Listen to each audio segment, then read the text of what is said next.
Hi guys, Mami Park is here. So, medyo tahimik na. So, sisingit ko lang yung vlog natin, no? So, nag-live ako kahapon at ngayon. Maraming salamat po sa lahat ng mga umattend.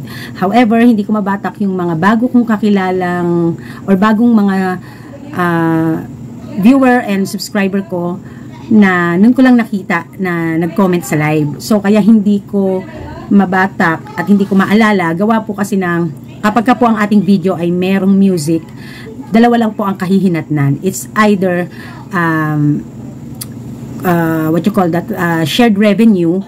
Sometimes you can see yung live chat nila, and minsan naman ay copyrighted tayo. So minsan mas madalas yung hindi nakikita talaga yung mga pangalan. So hindi ko ma-review. But maraming salamat po. Hindi ko alam kung ano nangyari sa system ng ano, pero I can't believe na kahapong nag-live ako, nasa 1.2 to 1.3 yata yung watch live ko. So, maraming salamat. And then, kanina nag-live ako ulit, kasi nga, sa dami ng nanood kahapon, wala namang nagtanong. So, syempre gusto ko din nagtatanong kayo para nasasagot, no?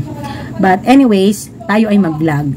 Okay? So, kahit pa paano, medyo okay na ang Mami Park, para medyo humapis nga yung mukha ko. Kasi nga, medyo hindi ako masyadong makain ngayon, no? But gusto ko yung gano'n, para mag-lose weight ako. Kasi hindi ko masuot yung mga damit ko, dami kong damit, hindi ko masuot. Ulit-ulit yung mga damit ko na t-shirt, short. So, sometimes yung mga hindi ko kayang i-let go na mga damit. Gusto ko na masuot talaga, sa totoo lang.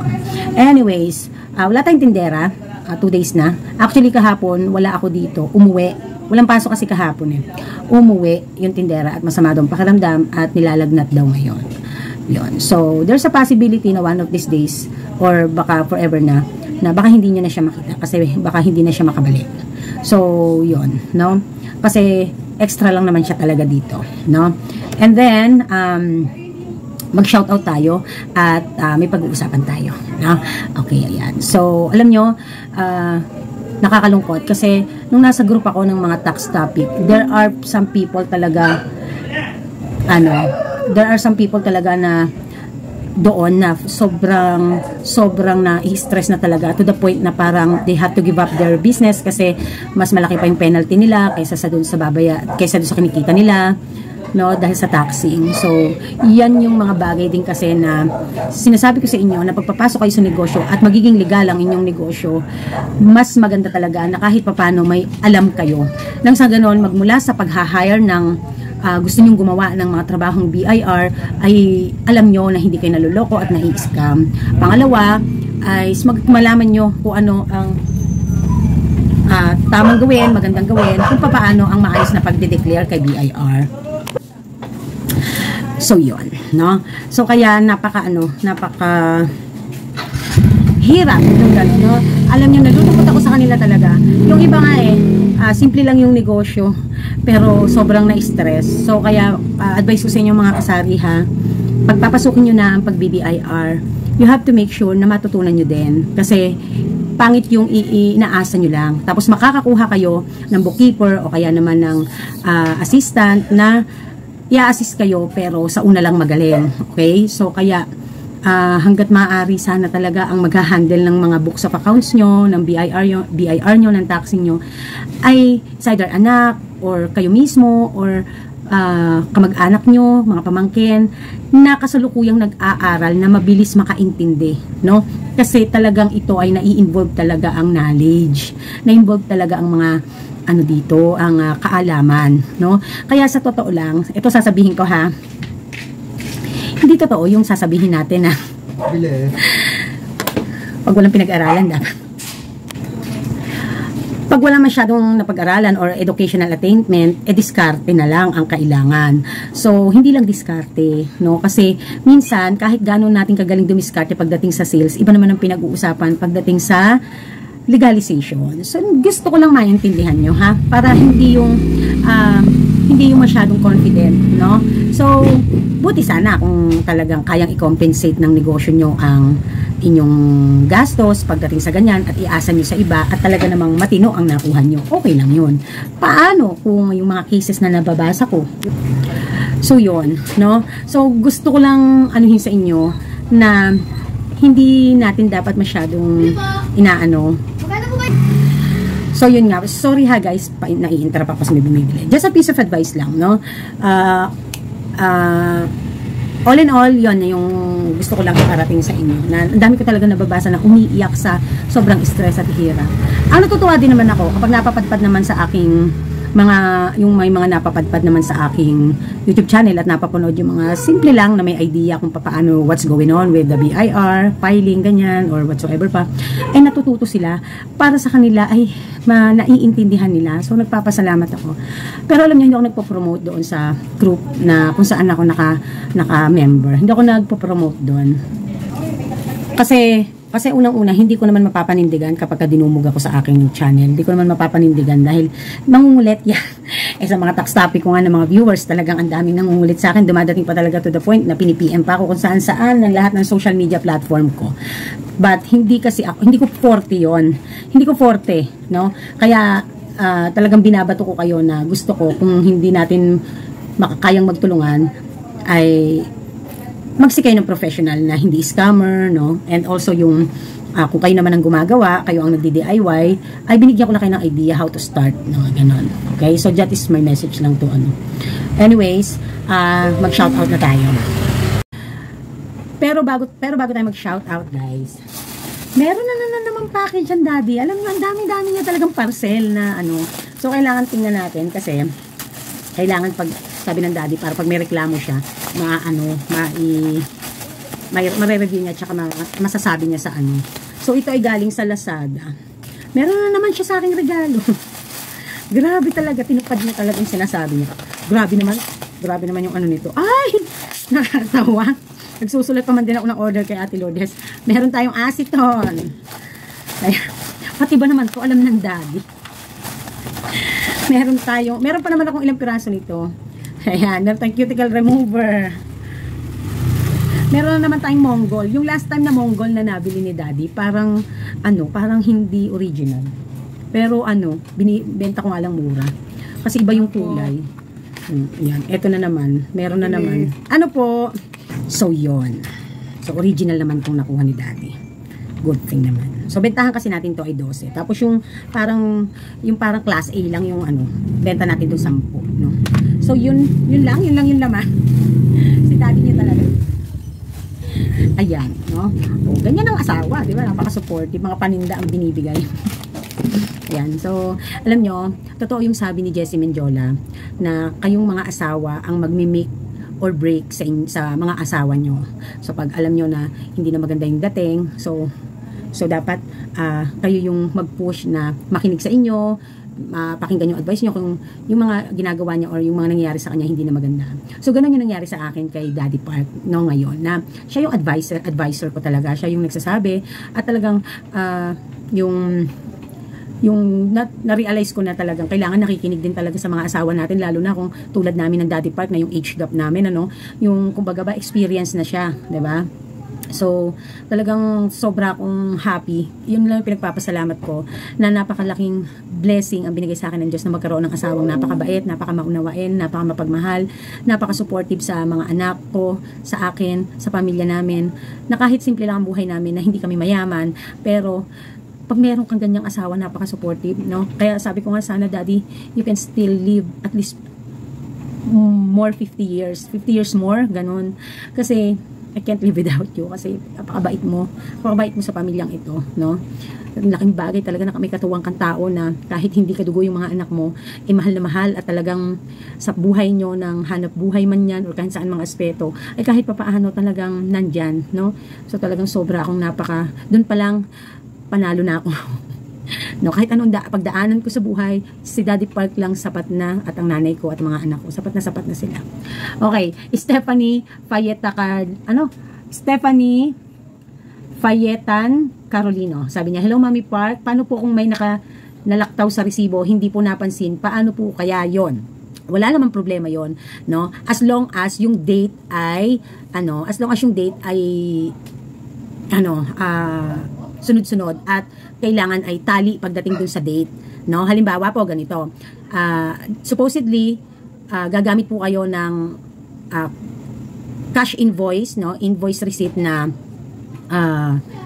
02, pero po nalagay nyo sa 03. So, today. The next day, gamitin nyo yung 02. Wala namang problema doon, no? Pwede nyo gamitin as long as kung kailan nyo siya ginamit, ano yung naka-indicate na date doon sa ginamit yung invoice, ganun din ang nakalagay sa libro, no? Wala naman pong kaso yun. Kasi maiintindihan naman ng BIR yun na nagkamali lang na nalaktawan mo. Hindi naman kaso yun. Ang importante, declared yan, no?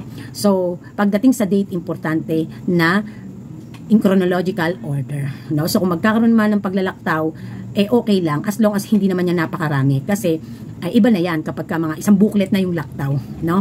So, maintindihan niya kung mga dalawa, isa, naintindihan niya na mali ka lang ng sinulatan, no? So, iba naman yung cancel. Hindi mo yan pwedeng i-cancel kasi wala naman transaction na kinancel at naresibuhan na. So, kung ang cancel, yun yung mga cancel na halimbawa ay kailangan na mas malinaw, humingi si customer ng mas malinaw na resibo, pinapakancel niya yung resibo, yung resibo natin ay in chronological order din, naka-series. So, dapat ay i-cancel mo yon, and then kung ano ding date siya, araw na na-cancel, okay lang. And then, kung i-issuehan mo ulit ng resibo, si Tomer, kung ano yung as is na date, kung kailan siya na i-issue mo. Okay? So, magkaiba ang cancel, sa magkaiba yung nalaktawan mo lang yung resibo dahil nagkamali ka lang na hindi mo nasulatan, nalaktawan mo lang. No? So, hindi makakancel ang resibo na nalaktawan lang dahil wala naman niyang sulat. Kailangan, pwede mo yan gamitin as long as kung ano yung date na nasa libro siya at yung ano yung ginamit mong resibo na receipt number or invoice number, ganun din yung magkaparehas. Nagets po ba? Okay. So, Dali Mendoza, Mami, may tutorial ka ba kung paano gamitin ang petty cash voucher at saan ito isusulat sa libro? Di ko po kasi alam kung saan ilalagay ang mga maliliit ko na ginagastos. Okay, yung petty cash po, ito ang hindi ko alam pagdating po sa pagbangga niya sa books of accounts. However, kasi kung iyan ay expenses, wala naman pong problema yan kung expenses yan. As long as resibo po pwede mong ipambangga, no? So kahit 10 piso pa yan na nabili mo, kung may resibo, okay lang naman. So i-declared mo. And then kung yung sinasabi naman natin may mga munti tayong may mga munti tayong gastos but hindi ma-declare kasi maliliit nga lang. So pagsama-samahin mo, no? Pagsama-samahin mo at lagyan mo ng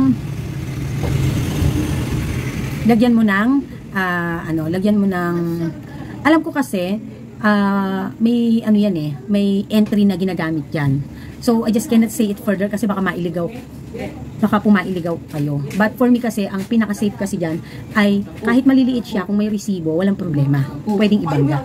So sa petty cash, hindi po ako kasi wala po akong petty cash pagdating po sa books of accounts. Talagang ako. So kaya yan yung sinasabi ko na mas maganda ang mag-OSD gawa or optional standard deduction kasi matik 40%. Mako-covered pati yung mga maliliit yung expenses kahit wala siyang resibo. Okay, next would be Karen Belcena Agustin, 920. Sabi niya, hi Mami Pot, Ricky Anuevo watching from Saudi Arabia. Marlene, sabi niya, trade secret yon Mami Pot. Di talaga lahat dapat sinishare. So ano nga ba ang sinasabing trade secret? Ang trade secret ay may mga other terms yan, no? So, pero ang pinaka niyan is, trade secret is a company's or a business secret formula, no? Pagdating sa kanilang halimbawa ay ingredients, no? Halimbawa meron silang mga manufacturing, no? May ginagawa silang mga produkto, so yung mga secret formula. And then or kaya naman ay system, no? Secret na sistema na ginagawa nila.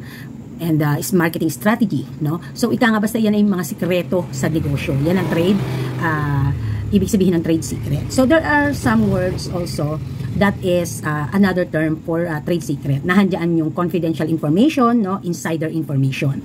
Intellectual property or property information. Trade formula o yung classified information. Proprietary knowledge or yung secret device. And secret formula or secret method. So, yan yung mga other terms, no? So, tulad ng sinabi ko kanina, generalize na lang natin. Excuse me. So, yan ay sinagot ni Ma'am Marlene dahil nga 'di ba nagkaroon tayo ng pagtatakel doon sa nangyari sa isang subscriber na ayoko daw kasi i-share kasi gusto ko ako lang daw ang susuplayan, no? Okay. So, meron na akong hinala. Hinala ko lang pero hindi ko naman ako pwedeng mag 100% na kung sino siya.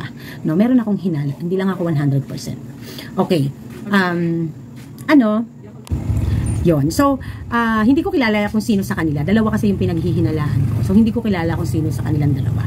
At wala naman akong pakialam, no? Kasi unang-una, kung apektado siya, sorry siya. Yan. No, yun lang. Yun naman sasabi ko, no? Yung sa mga gaya-gaya. Charot. Okay, anyways, guys. Alam nyo ako dito, hindi naman ako gaya-gaya ng pagtitinda, sa totoo lang. Kasi, unang-una, ay nagtitindahan ako, alam nyo yan. So, ngayon, ang pag-uusapan natin mamaya, ay isang kasari na nag-sari-sari store din ang kanyang kapitbahay. So, mamaya pag-uusapan natin yan. Okay? So, Salvacion Bruel, 9617, hello. Ellen Pilar, hello, watching po. Love you. Rowena Ramones, lagi kasing naulan, kaya tinatrangkaso ka palag. Pagaling ka po, mami. Agad, mahirap magkasakit, lalo na at busy lagi. Ano?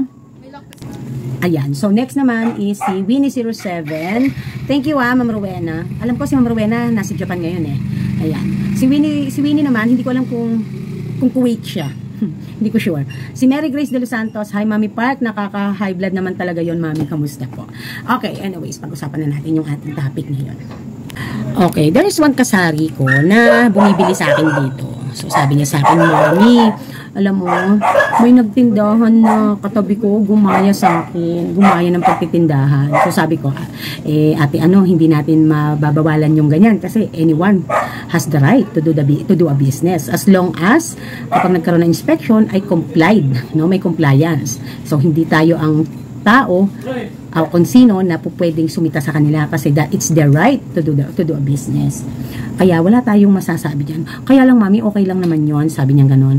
But the problem is, kasi Mami, nag-uusap naman kami noon, close naman kami noon. Nung nagtindahan siya, hindi na niya ako kinakausap, hindi na niya ako binabati. Samantalang dati nag-uusap naman kami. Bakit siya pa yung parang galit? Parang galit siya sa akin, inaano ko ba siya? Parang ganon. Parang naglabas lang siya ng sama ng loob sa akin. So sabi ko, ay ganun. So napag-usapan namin. So sabi niya, Mami, bakit siya iiwas kumausap sa akin at saka parang hindi niya na ako kinakausap, hindi na nga niya ako pinapansin eh. Parang galit pa, ganun. So yon, no? So bakit nga ba may mga ganun, ano? So siguro for me, no, siguro kasi mabait naman yon, kilala ko naman din yan eh. Siguro that is their defense mechanism kasi they cannot explain their hiya, no? Or kung maririnig man niya to, sasabihin niya, ba't kailangan niyang mahiya, di ba? And then yun nga, no? Yung iba, yun ang defense mechanism nila kasi they cannot express their hiya na after all this time, kakalabanin mo ang iyong kapitbahay pagdating sa pagtitindahan, no? So, or gagayahin mo sa pagtitindahan. So, yung iba naman, sadya talagang makapalang ang mukha, ganon. Yung iba naman ay paano ko ba sasabihin yun? Kasi yun lang yung nakikita kong ano dun eh, na kasi okay naman kayo, tapos nung nagtindahan ka, hindi mo papansinin yung kapitbahay mong nakakausap mo, close mo, nakakausap mo araw-gabi, tapos bigla ka magtitindahan, tapos di mo nakakausapin. Wala naman kayong pinagtalunan, pinag-awayan, di ba? So, for me, psychological yun eh. Sometimes some people that is their defense mechanism to express na para hindi na lang siya ma-interrogate or para hindi na lang siya ma-feel so guilty, wag na lang mag-usap, no? Parang, Mami Park, ano bang ibig mong sabihin? Siya na nga yung nanggaya, siya na nga yung gaya-gaya or inggitera man, kung yung iba ay sasabihin inggitera. Bakit siya pa yung hindi mamamansin? Hindi kasi natin mapiplisan lahat. Hindi lahat ng personality ng isang tao ay katulad ng ibang tao na kahit nagtindahan ang katabi or kaibigan or whatsoever ay nagkaroon ng competition sa negosyo, ganun pa rin na mag-a-approach sa'yo. Yung iba, that is their defense mechanism. Nang sa ganun, hindi na masyadong ma-open up pa at hindi niya kasi kayang i-explain na gusto rin niyang magtindahan, gusto din niyang kumita, or gusto rin niyang kung ano-ano. No? So, kaya napakahirap, no, na yung sa mga ganyang sitwasyon. So, Mami Park, kaya mo ba nasasabi yan? It is because you experience it. Actually, hindi ko yan siya na-experience. Pero, na-experience ko na may gumawa. But, for me, still ako, nakikipag-usap. Tapos, nakikipag-usap din naman siya. Wala sa akin, supportive pa nga ako eh. No, kaya lang dun sa case ni isang kasari na nag-confide sa atin. Sabi nga niya, bakit Mami hindi niya ako kinakausap? Imagine that senior citizen na yun ganun siya mag sa akin. No? Sabi niya, Kasi hindi natin maaano yan eh. May iba kasi talagang tao, ganun talaga ugali, no? Para hindi mo na din ma-interrogate, para hindi mo na rin matanong. At bukod doon, poproteksyonan niya kasi yung negosyo niya na hindi mo makikita ang meron siya at diskarte na ginagawa niya. So, ganun yon, no? Aminin man at hindi ng mga nanggaya at gumaya at nag-ugaling snub doon sa mga kaibigan nilang or kapitbahay nilang ginayahan, aminin man nila at hindi, that is the real deal there, no? Pinoproteksyonan mo ang iyong ginayang negosyo, and also, syempre, on the other hand naman, defense mechanism mo kasi you don't want to explain it anymore to anybody.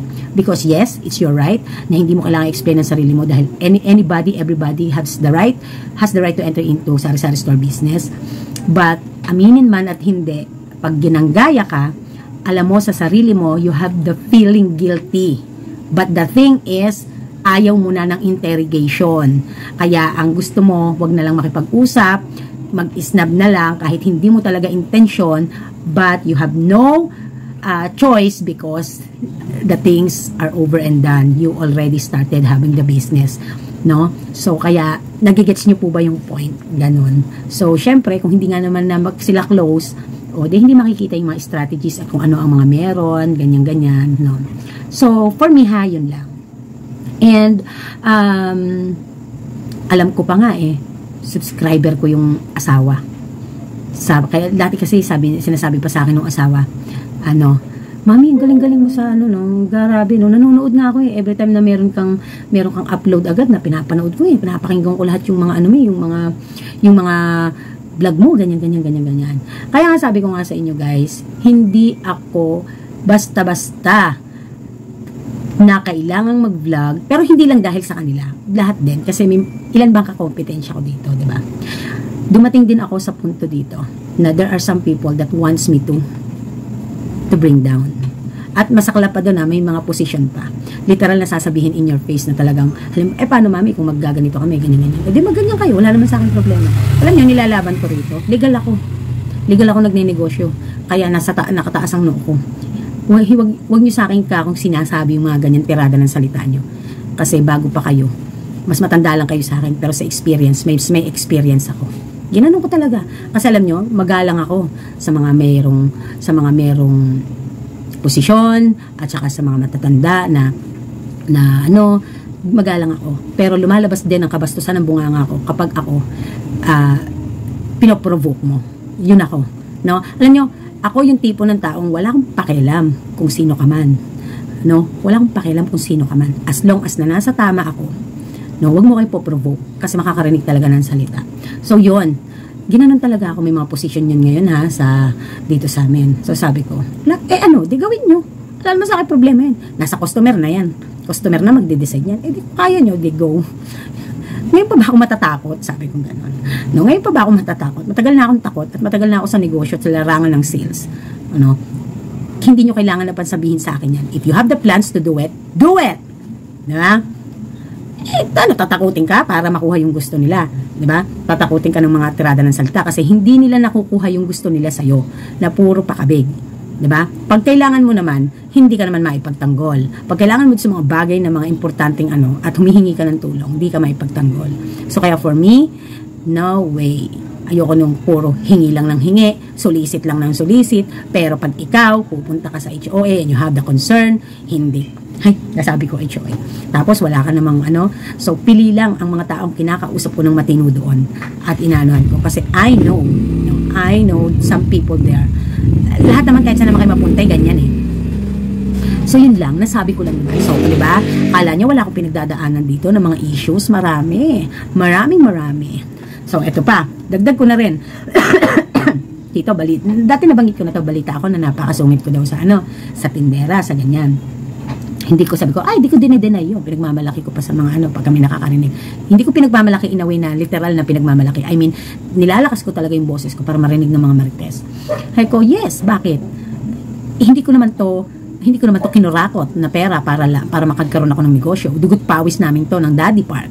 Kaya, natural lang na pag-ingatan ko kung ano ang meron kami. Ngayon, ang tanungin natin, bakit nga ba nagiging masungit ang mommy part? Wherein dati naman, napaka-okay ko. Bakit nga ba? Saan ba nag-ugat yan? Ano ba ang mga ako naman nagtanong niyo kung anong sablay ng tindera. So, kaya sabihin niyo sa akin kung sino ang nagpapakalat at sino ang tinderang nagsasabi niyan. Kasi, para masasabi ko naman kung ano ang masasabi ko. Mahirap kasi yung side ko lang ang inuhusgahan niyo. Pero yung side ng tindera na kung paano siya naging worker ko dito, ay hindi ako naririnig. Diba? So, wala akong pakialam kahit maubos ang lahat ng tinderang makuha ko dito sa loob ng Willow Bend until I could find perfect one. No? Wala sa akin problema yun. Actually, may nakuha na nga akong halos perfect. Kaya lang nga, hando nag-aalaga ng bata. Si Jai. So, yan ang mahirap na kapag ka mga neighborhoods, yan ang mga issue talaga, no? Yung tungkol sa ganyan, sa paggaya ng tindahan, and then, utang, or kaya naman ay mga hiram-hiram na gamit, o kaya mga maiistorbo pagdating sa kanal, no, pagdating sa kalat, no, pagdating sa bakod, ganyan mga usual na no, chismis especially, no, yung mga chismis, mga maritesan, ayan, no, so kaya mas maganda na wala kang kamaritesan, mas mainam na gumawa ka ng sarili mong mundo, no, para malayo ka or hindi ka ma-involve sa mga issues.